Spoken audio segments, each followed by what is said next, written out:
अस्सलाम वालेकुम dear students. आज के इस वीडियो लेक्चर में हम क्लास 9th इंग्लिश के unit number 11 population growth and it's impacts की ट्रांसलेशन और ग्लॉसरी डिस्कस करेंगे। ट्रांसलेशन देखते हैं। कह रहे हैं चैप्टर का नाम है population growth and it's impacts, यानी आबादी में इजाफा और उसके असरात। पढ़ते हैं फर्स्ट पैराग्राफ। कह रहे हैं hundreds of years ago, hundreds of years ago. अगर होता ना 100 ईयर्स अगो तो हम लिखते 100 साल पहले, लेकिन ये कह रहे हैं हंड्रेड्स ऑफ ईयर्स अगो, तो ट्रांसलेशन होगी सैकड़ों साल पहले। क्या था सैकड़ों साल पहले? The world was more beautiful and fascinating. दुनिया ज़्यादा खूबसूरत और दिलकश थी। Man lived a simple life and was more close to nature. इंसान सादा ज़िंदगी गुजारता था और कुदरत के ज़्यादा करीब था।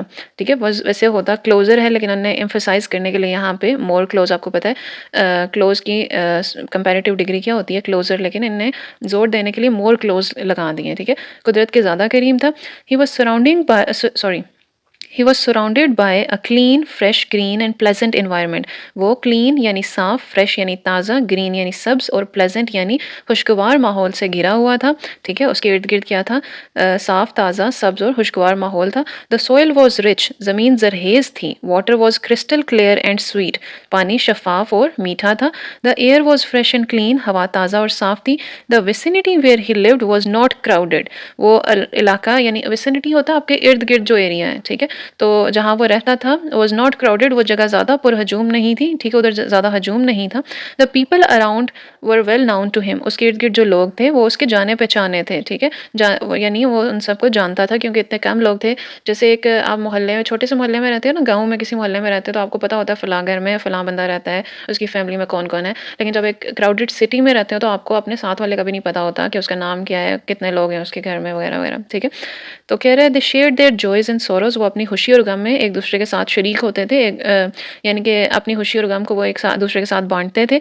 Main work really hard to fulfil the needs of life. फिर अब क्या होना शुरू हुआ?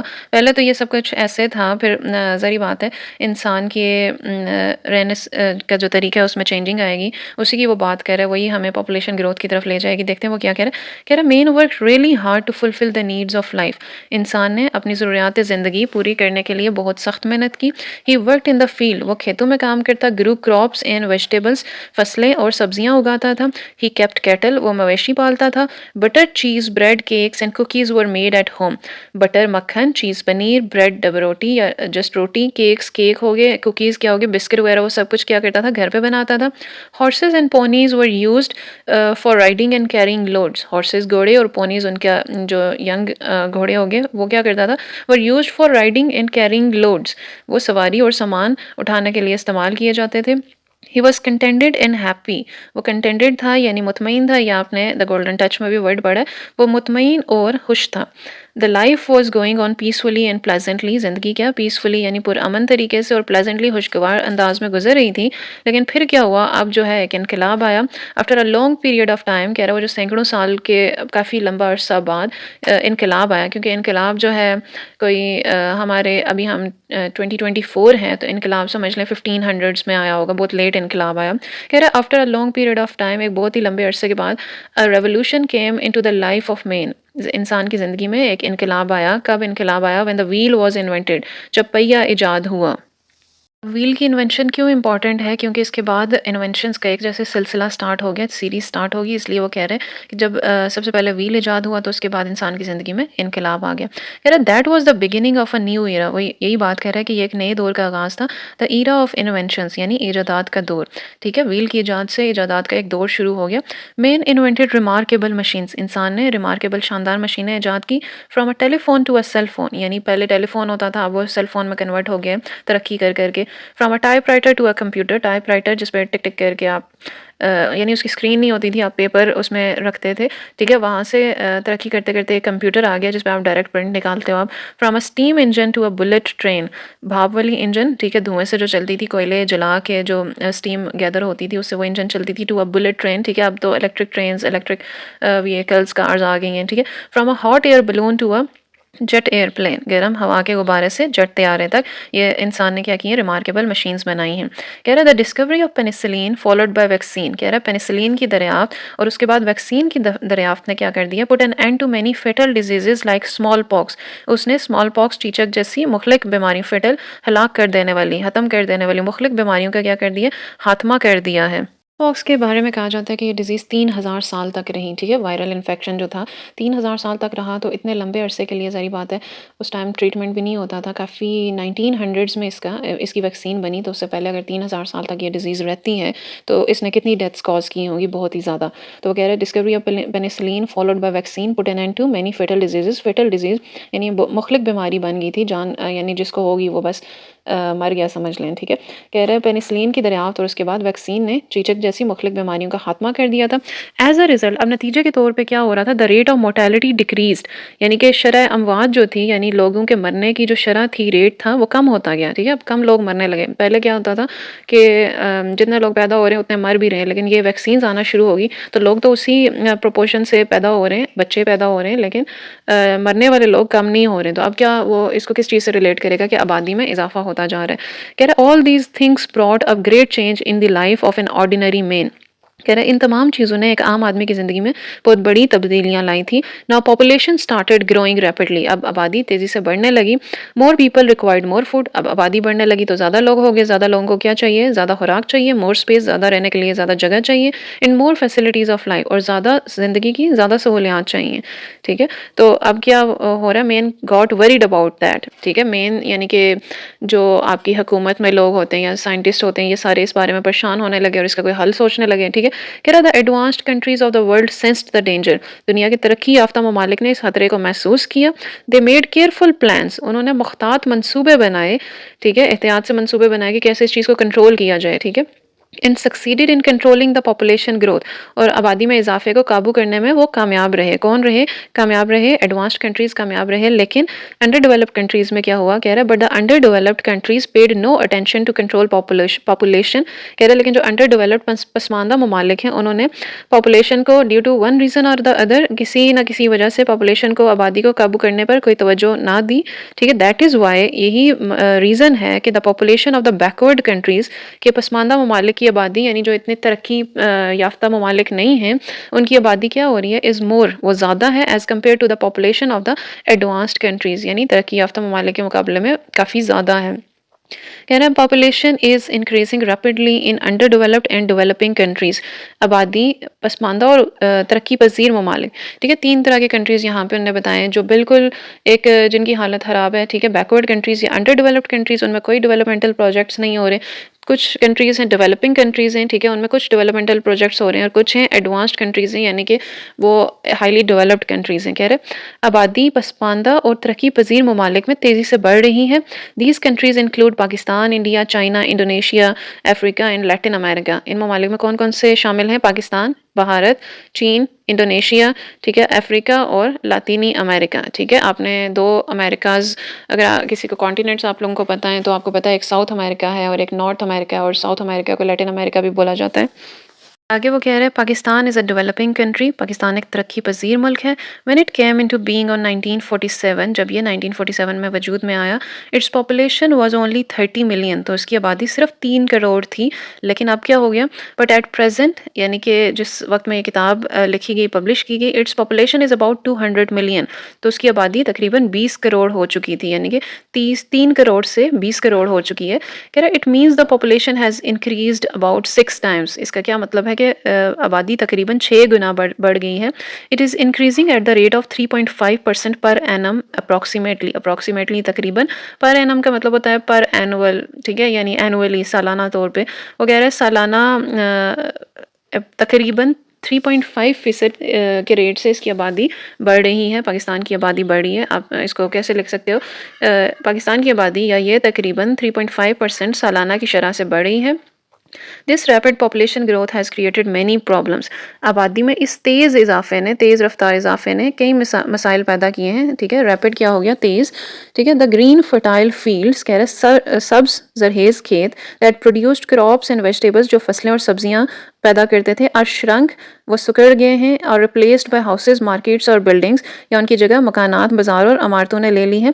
Less space is left for cultivation, ज़राअत के लिए अब कम जगह रह गई है। That can not meet the food requirement of the large number of people, जो ज़्यादा लोगों की खुराक की ज़रूरियात को पूरा नहीं कर सकते, ठीक है?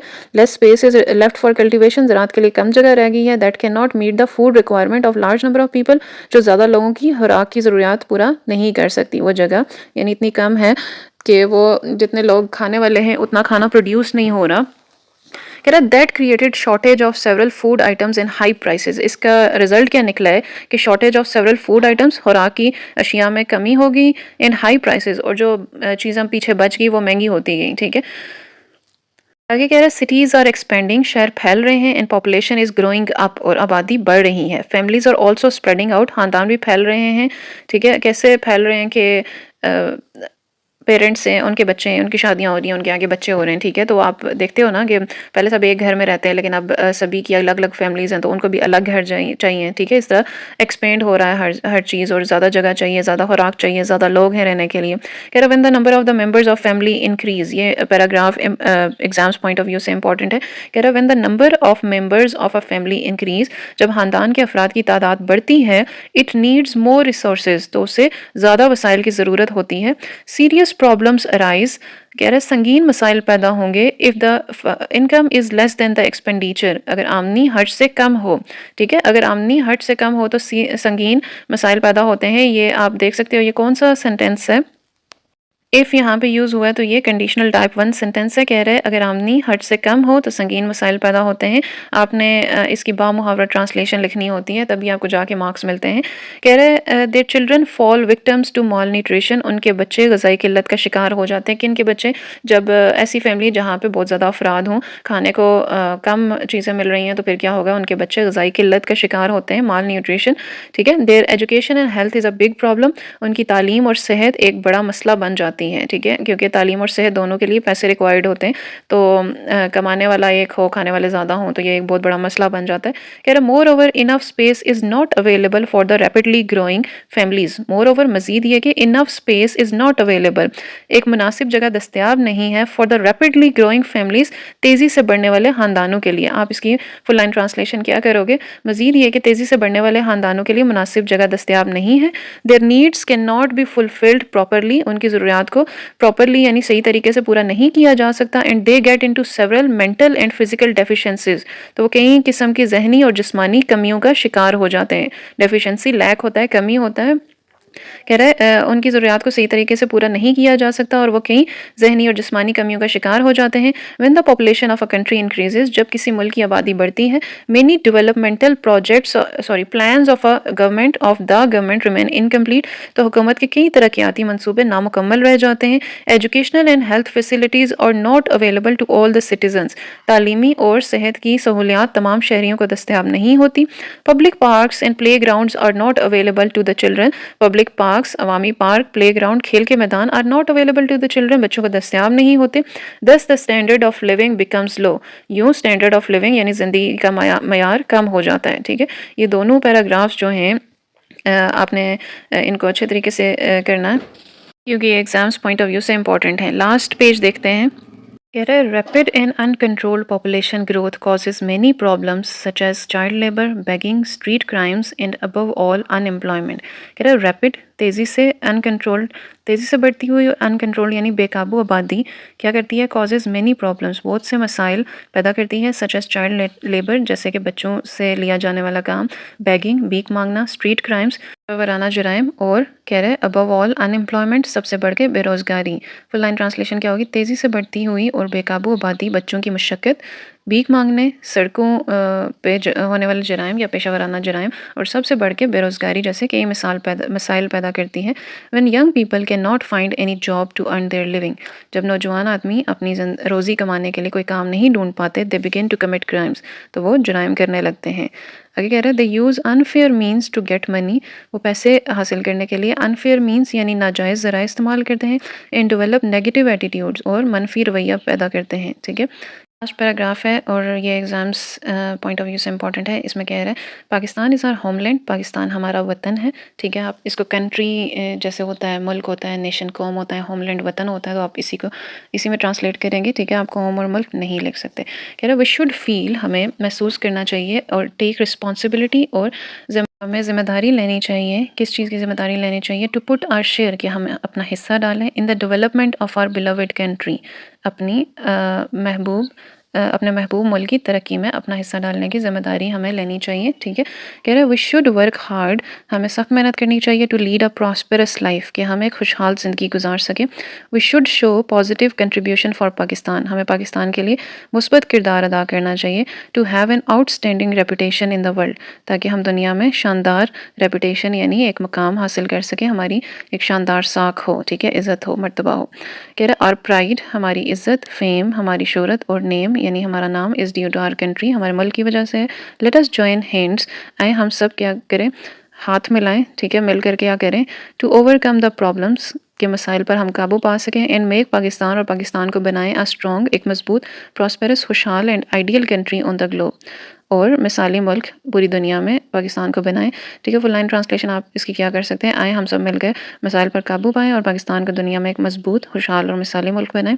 मे Allah help us and guide us in our sincere struggle, आमीन। अल्लाह ताला हमारी मदद करें और हमारी रहनुमाई करें इन आर सिंसियर स्ट्रगल, यानी हमारी मुखलिसाना जिदोजहद में। फुल लाइन ट्रांसलेशन क्या होगी, अल्लाह ताला हमें हमारी मुखलिसाना जिदोजहद में मदद और रहनुमाई अता फरमाए, आमीन। ये थी इस चैप्टर की translation, exams point of view से इंपॉर्टेंट है। और इसके हम ग्लॉसरी देख लेते हैं पेज नंबर 97 पे। कह रहे सराउंडिंग्स, सराउंडिंग्स नेबरिंग एरियाज़ यानी आसपास गिरदो नवा के जो इलाके हैं, जगह है। रेवोल्यूशन इनकलाब होता है। अपराइजिंग ईरा, दौर आपने पढ़ा है, age, time, period. Disease, disease क्या होती है, बीमारी, इलनेस। डिस्कवरी, दरियाफ्त होती है। फाइंडिंग, ट्रिमेंडस, शानदार, ज़बरदस्त। Big, great, huge.